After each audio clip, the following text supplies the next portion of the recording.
I'm honored to be here at DEF CON and grateful to be able to share with you some research. We're going to do three things. First, we're releasing a tool to attack next-gen AV, and you can find it at that GitHub address. I'm going to describe it today and demonstrate it and show you how to use it.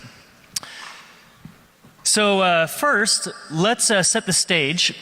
Today we're going to be talking about evading next-gen AV that uses static analysis for detecting Windows PE malware. And to motivate this, let's first talk about rules and how one might write a rule to detect malware. So on this little chart here, I've plotted a bunch of totally fictitious red dots and blue dots, which are meant to represent files as described by first file size and second by the number of registry keys contained, strings contained in the file. A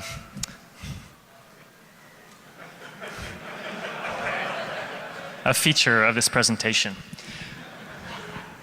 And then I'm going to just by hand create a Yara rule, which I have in that black box there, that sort of defines this region of this feature space, file size, number of strings, that cordons off all of the malware in my data set. So this is nice, but of course it's really easy to break. And if I just take my malware sample and maybe add some bytes to the end of the file that has no does not break either the format, the PE file format, and doesn't break the function of the malware, then I can break this rule. So what makes machine learning maybe harder to break, harder to attack? And I guess there are a couple reasons, and one is that you can kind of think of the machine learning as a much more sophisticated and graceful rule. And it learns these complex relationships from the data automatically, and furthermore, it kind of, instead of presenting this sort of brittle cliff from malicious to benign, there's sort of this smooth territory where the machine learning model can tell you about its confidence that a sample is either malicious or benign.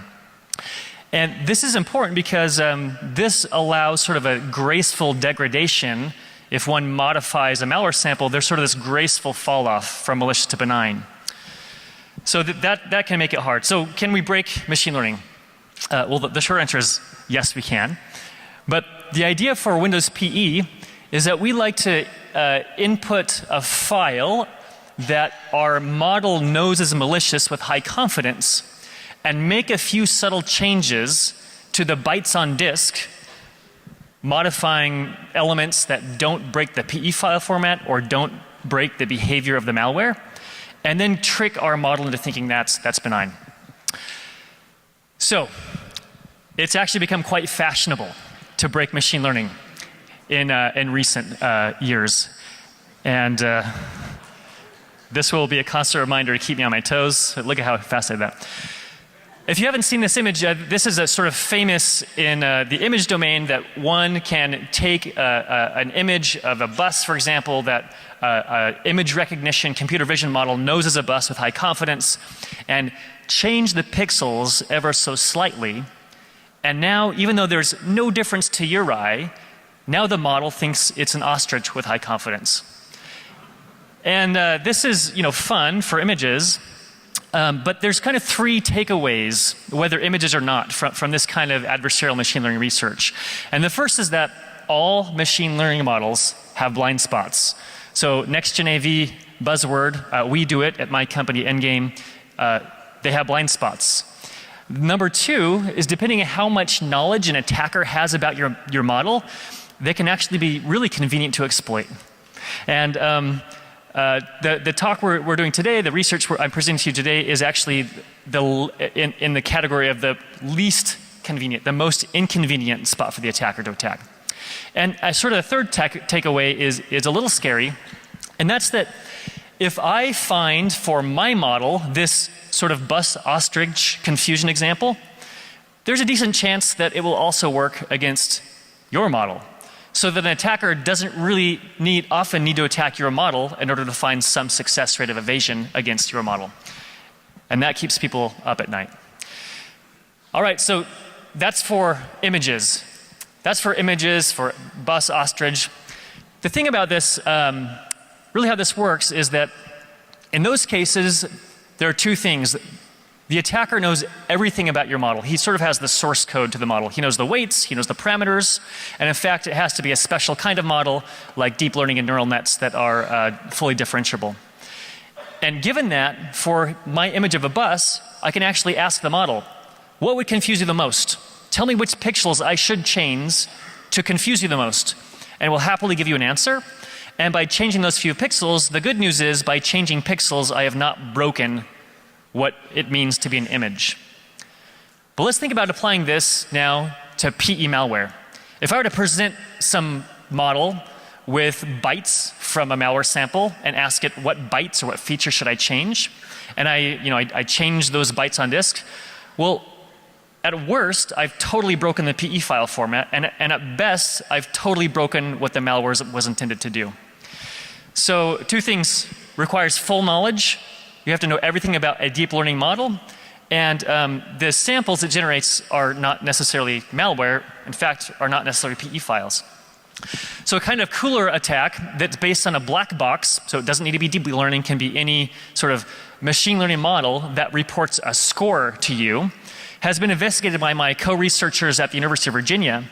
And essentially it's based on genetic algorithms, and just in a nutshell, these are based on the evolutionary principles of survival of the fittest, and I start with a big batch of malware and sort of breed it with benign-ware. So elements of a malicious sample will take structures or elements, in this case for PDF malware, and it will insert elements randomly, mutate sort of the DNA of the malware, and pass it back to the machine learning model. And if I see that it's decreasing its score, well, then I'm going to keep that malware sample around for the next round, the next generation of breeding. And after doing this, for 2 weeks, you can evade these kind of classifiers. Now, the difficulty of this, however, two things: I have to have a model that reports a score. It has to give me a number between 0 and 1, not just malicious or benign. It has to say 90% malicious or 20% malicious, right? And secondly, in this process, it's very possible, quite possible, that some mutated variant of malware actually doesn't do the malicious behavior. So my colleagues at the University of Virginia have used a sandbox, an oracle, to make sure that before mutation and then after mutation, that behavior has not changed. And that can be quite expensive, and is why this kind of attack can take so long. So I'm setting the stage here. I hope you realize I'm trying to paint a picture by why this is hard for PE malware to attack machine learning. We want to avoid requiring full knowledge about a deep learning model or any other kind of model. In fact, we don't want to care what kind of model we're attacking, or even that it is a machine learning model. Secondly, we want to make sure that whatever malware we produce by attacking this model maintains file format and maintains functionality. And thirdly, we want to avoid the expense of running things through a sandbox to check to see if they are, where possible. So our goal is to design an AI buzzword in the title, but true. Design an artificially intelligent agent that will learn to bypass. It will play a game against your machine learning model. It will choose mutations that are known to preserve file format and function. And for this, we're going to turn to reinforcement learning. And to do that, I'm going to hopefully not insult your retro childhood or current retro lifestyle and explain to you the game of Atari Breakout in 2 sentences.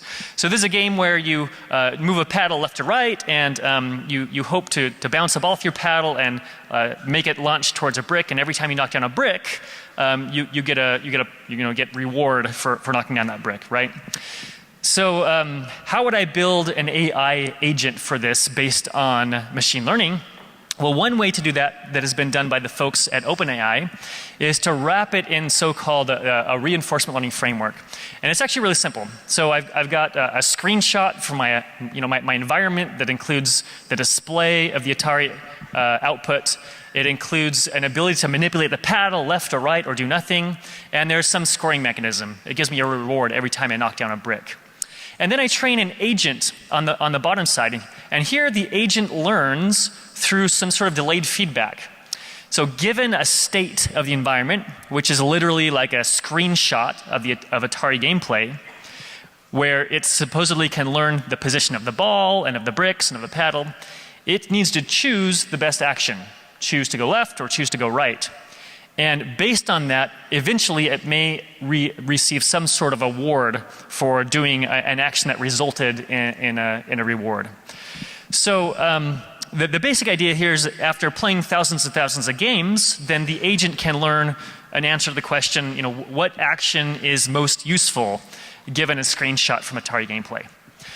So this is a fun problem, and you can actually go and download an AI for Atari from that website at OpenAI that will be better than you at Atari Breakout. We're going to change this to play a new game. Let me first describe to you why we've wrapped this in reinforcement learning. So in the Atari example, when I move my pedal right, there is no reward for that. I get no points, right? But I'll move it again right by chance, move it left, by chance, move it right, and by some stroke of luck, the ball bounces off my paddle. Again, no points. I move right again, but eventually that ball goes and breaks a brick, and I get some point. Now, in isolation, none of these moves were actually useful and resulted in an award.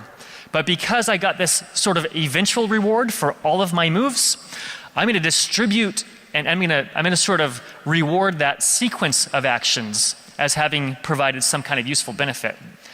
And so this is the same thing, this very same concept we're going to use to break Next-Gen AV.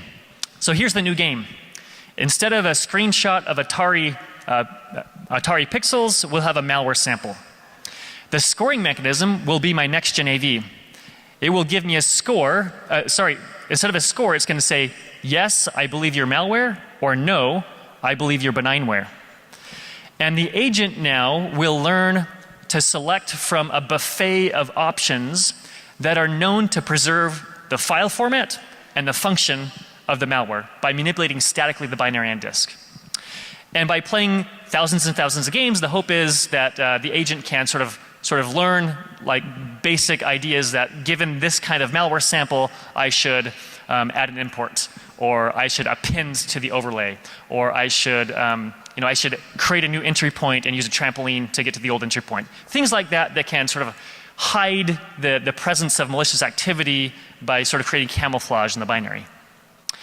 So we are releasing a tool to do this, and you can go to GitHub in-game Inc. Gem malware and download some very rudimentary code to do just this. We have provided the following sort of the following elements of this gameplay. This literally is a gem that can be used in the OpenAI framework for creating your own reinforcement learning agent, and we've provided some very basic ones in there to begin with. But it works like this. So in the case of Atari, the state was a screenshot. In our case, the state will be a feature vector that sort of summarizes poorly, but coarsely, the state of the malware. So what does the malware look like that I'm using to attack the Next-Gen AV? That feature vector is based on general file information, header info, section characteristics, imported strings, file byte and file entropy, things actually that are often used in static malware classification by Next-Gen AV. And we're going to feed that into a neural network that will learn this state. So given this state, what's my best action?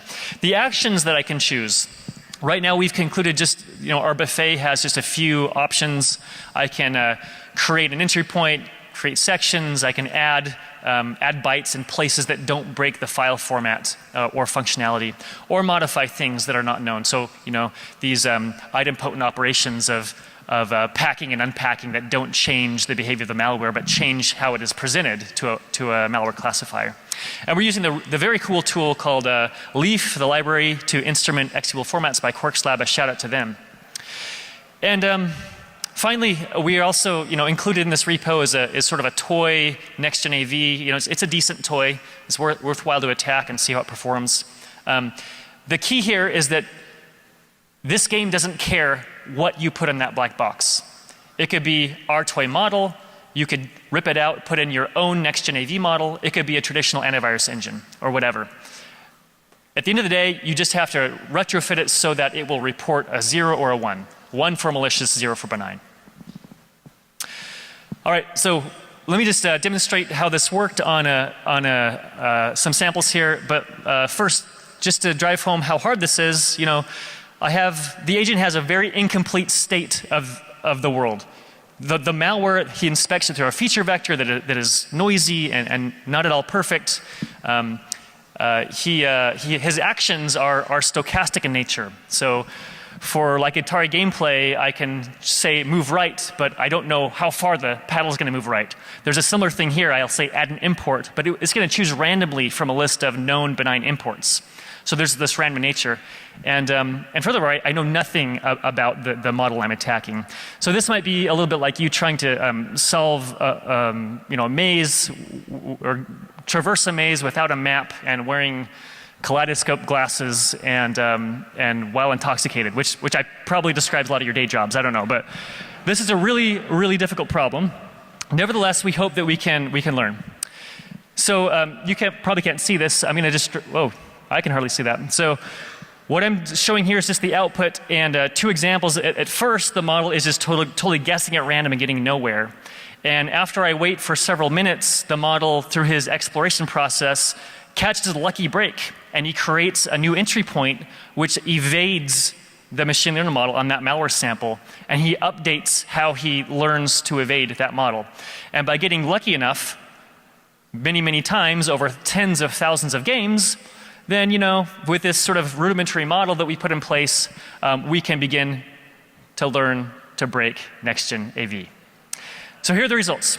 In 1 minute, given a batch of malware samples that neither the agent nor the model have ever before seen, we could modify those samples with our agent that has learned to play the game against the next-gen AV, and 16% of those snuck past.